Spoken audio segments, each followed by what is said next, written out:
So for today's video, gagawa tayo ng project. Opo, project po. Project po ng bata. Nakikita ko po kasi siya na kinakausap niya yung magulang niya kasi hindi siya marunong mag-drawing. So ako na lang nagpresenta kasi nakakaawa naman. Tagal ko na rin kasi hindi nakakapag-drawing eh. Saka alam ko rin kasi yung feeling na yung may project ka pero hindi mo kaya. Naranasan ko din kasi nakikita yung mga kaklase ko na halos nagpapakopy na lang sila. Papakopy as in nagpapaprint sila kasi hindi sila marunong mag-drawing, so pinapakopy na lang nila.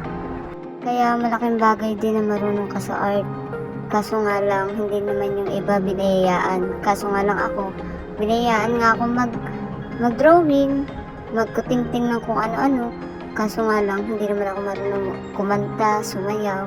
So, naniniwala ako na may kanya-kanya tayong kakayahan.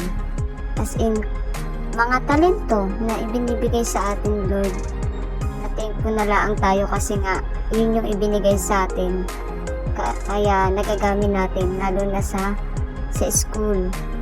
Okay, kasing kabawasan yun sa parents nila na marunong ka sa mga arts. Hindi na sila problema, lalo na sa pagdodrawing. Imbis na i-drawing mo na lang, yung iba, pinapakopy na lang nila, pinapaserox. Sobrang dami din kaya nun. Katulad ng ginagawa ko ngayon, kung hindi ko siya tinutulungan ngayon, sobrang dami niyang i-print. So, magkano na ngayon ang print, hindi katulad dati. Umabot laang ng 51 laang. Ang piso mo, 2 print na. Ngayon, piso isa. Minsan, dun sa ibang printer, 2 piso na. Ang short, pag long, 5 pesos. Dati na umahaba yung kwento ko.